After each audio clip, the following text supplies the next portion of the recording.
Pemirsa, aktor Bobby Joseph kembali ditangkap polisi terkait kasus penyalahgunaan narkoba. Diketahui Bobby Joseph diamankan di kediamannya kawasan Cinere pada Jumat malam 21 Juli 2023 lalu dengan barang bukti tembakau sintetis.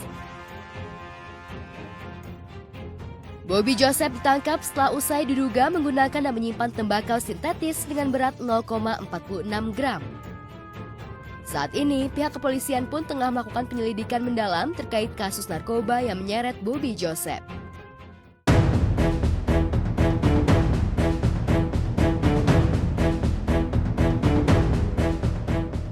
Sebagai informasi, Bobby Joseph sebelumnya juga pernah ditangkap polisi terkait kasus narkoba pada 2021 dengan barang bukti sabu-sabu. Bobby Joseph sempat mengaku mengonsumsi sabu sejak 2015. Sebelumnya, Bobby Joseph beralasan menggunakan serbuk haram tersebut untuk meningkatkan stamina dalam bekerja.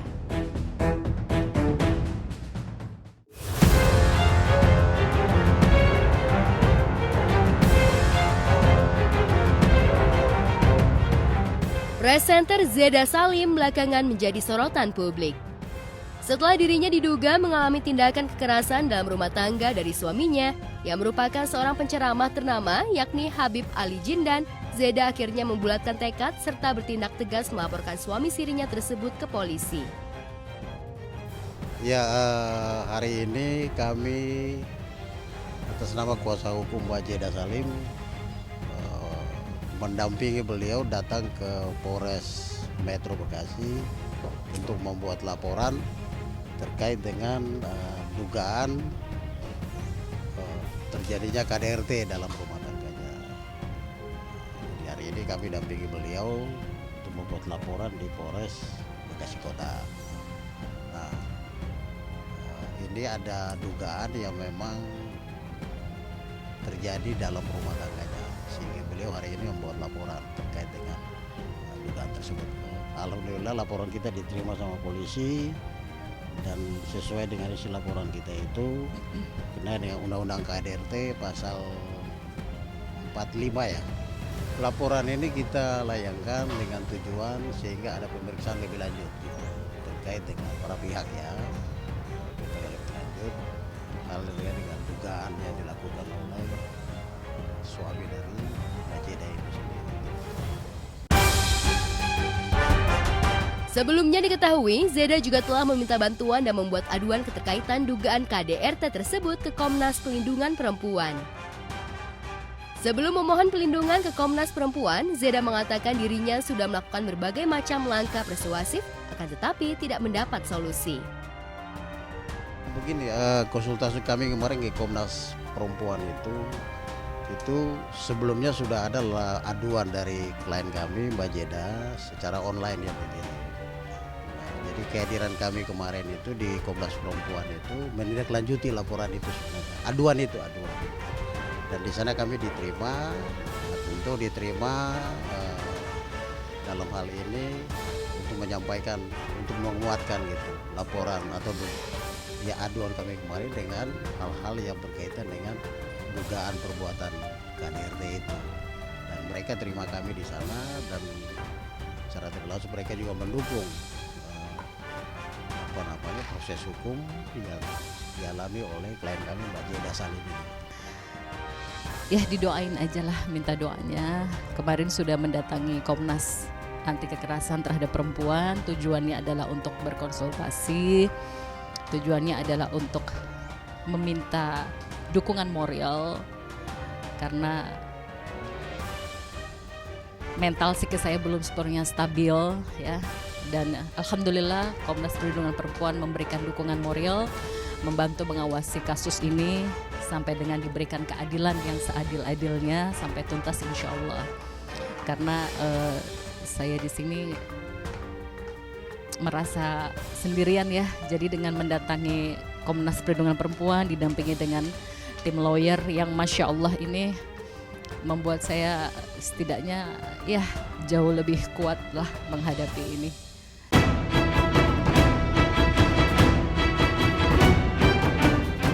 Zeda didampingi tim kuasa hukumnya sempat mengurai kejadian pahit yang dialaminya saat berumah tangga. Zeda mengaku dirinya kerap mengalami tindakan psikis yang kurang mengenakan dari suaminya. Laporan tadi kami sudah melampirkan beberapa bukti, yaitu pertama ada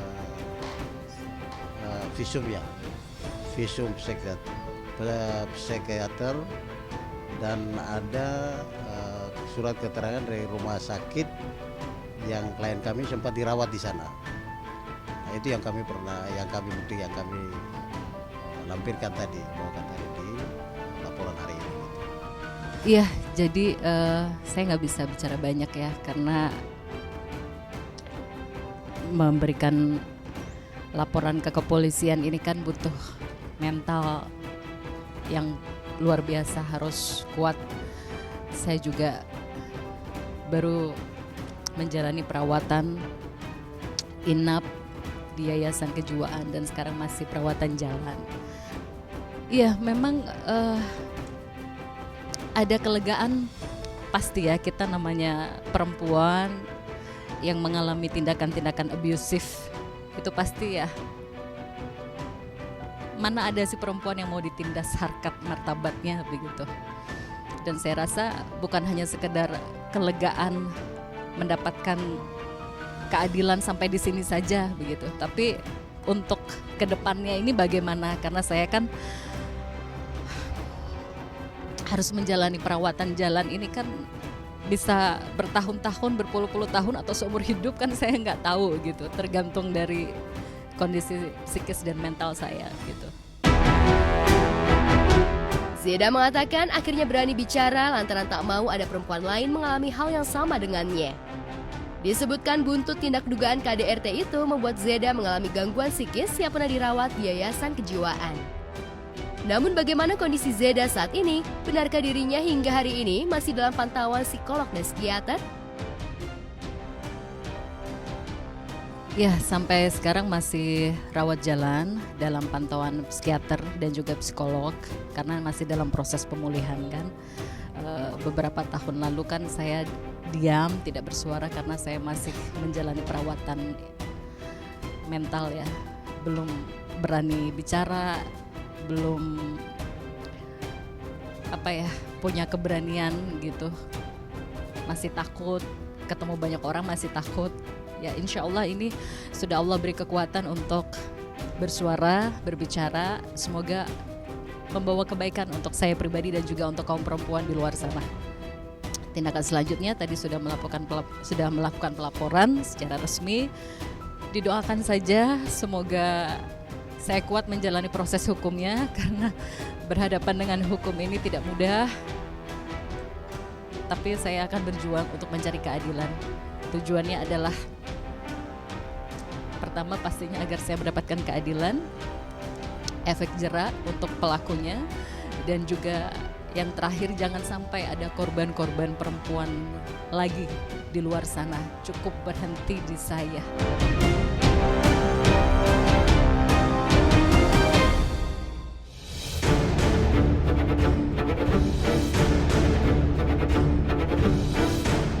Sementara itu, perceraian dan konflik rumah tangga Yama Carlos dan Arvita Dwi Putri hingga saat ini belum juga berakhir. Keduanya terlihat masih berkonflik, bahkan saling serang dan lapor.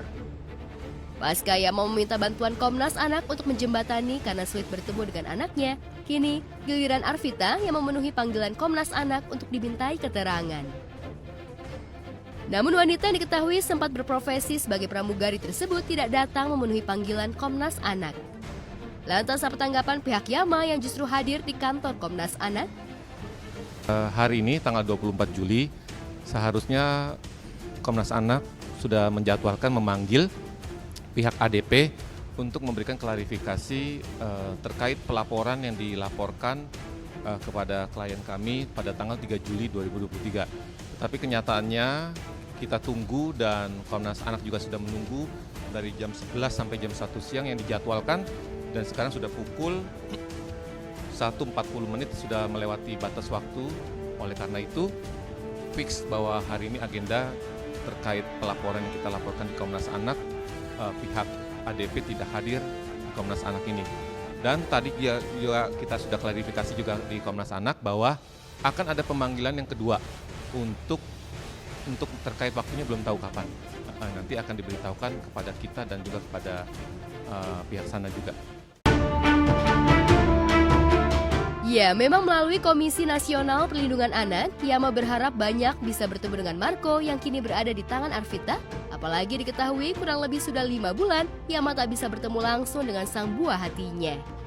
Jadi kaitannya sebenarnya hanya untuk mengklarifikasi laporan yang kita laporkan kepada Komnas Anak terkait pelantaran anak, terus kemudian anak yang tidak dipertemukan kepada klien kami dalam beberapa bulan ini. Juga ada hubungannya juga nanti terkait dengan Polres Tangsel yang sudah kita laporkan juga mengenai pelaporan anak tersebut ya. Jadi saling laporan satu dengan yang kedua saling terkait sih antara Polres dengan Komnas Anak sih. Iya, ketidakhadiran mereka itu ya hak mereka untuk tidak hadir. Saya juga nggak tahu cara berpikirnya bagaimana. Diduga mungkin mereka meremehkan panggilan Komnas Anak. Mungkin diduga juga panggilan Komnas Anak ini tidak ada artinya, ya kan? Tapi semua upaya dari saya, dari kami, langkah hukum sudah kami jalani, ya kan? Ini misi kami adalah Marco. Saya melakukan ini kan karena tidak dikasih akses selebar-lebarnya untuk bertemu dengan anak kandung sendiri.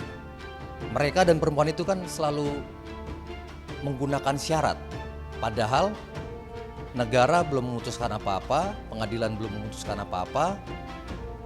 Orang tua kandung nggak boleh dikasih syarat ketika ingin bertemu dengan anak kandungnya.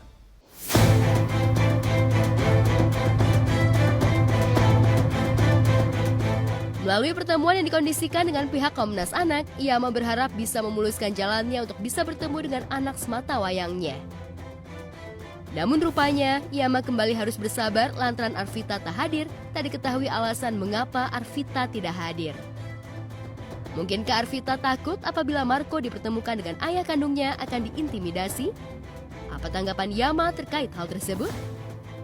Bagaimana pula tanggapan Yama terkait Arvita yang memakai jasa pengawal lantaran diduga takut pada Yama? Pihak sana kan duganya kan mau sok-sok kuat kan. Masa saya mau ketemu sama anak kandung saya harus ada pengawalan dari pihak si perempuan. Itu aturan dari mana coba? Alasannya ya, yang mereka jual, yang perempuan itu jual untuk antisipasi kalau terjadi apa-apa. Emang mau terjadi apa memangnya? Ya kan? Yang dia takutkan kan yang dia jual kan saya bawa kabur atau apa ya? Saya mengintimidasi, mau mengintimidasi apa?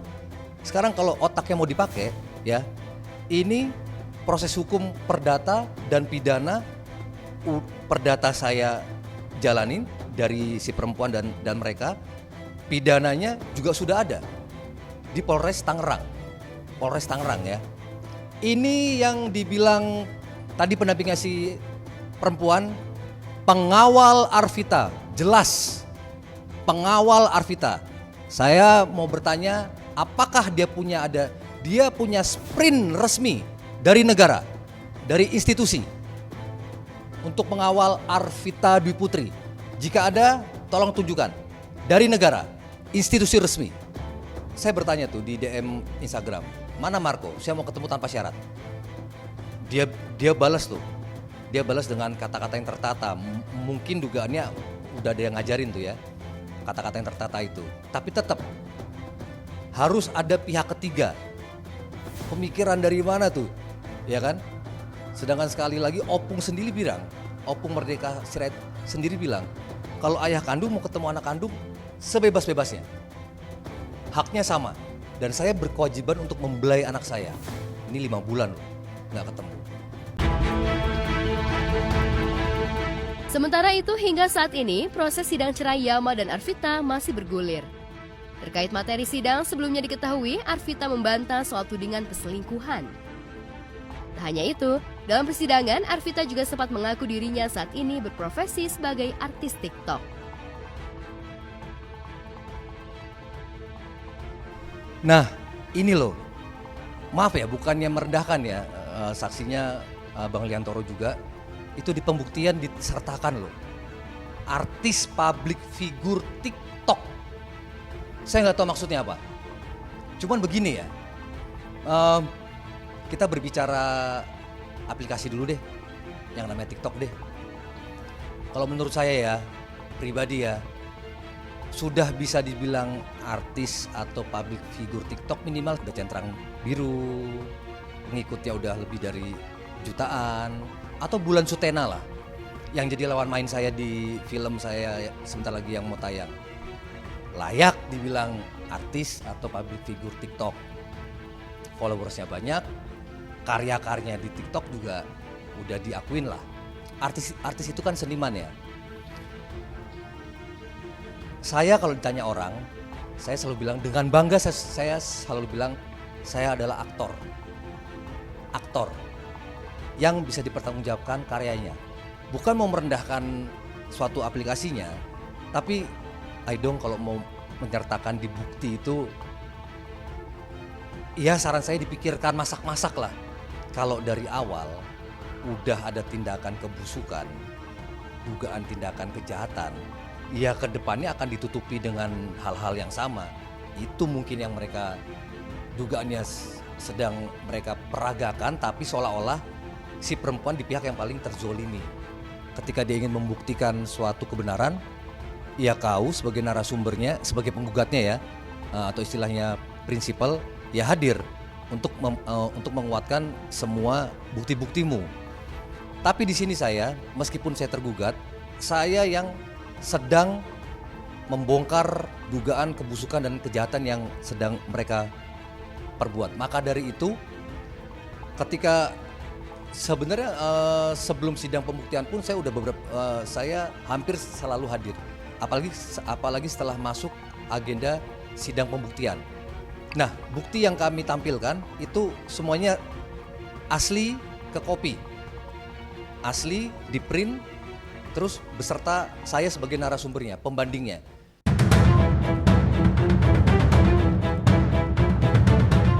Sebelumnya, lantaran merasa dipersulit untuk bertemu anaknya, Yama juga membawa kasus tersebut ke ranah hukum.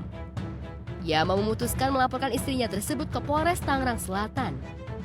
Lantas, bagaimana perkembangan laporan Yama terhadap Arvita di Polres Tangerang Selatan?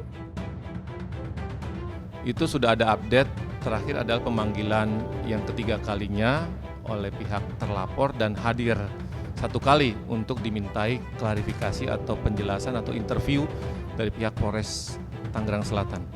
Untuk selanjutnya kita masih menunggu ya bagaimana nanti proses selanjutnya, nanti kita akan update kembali.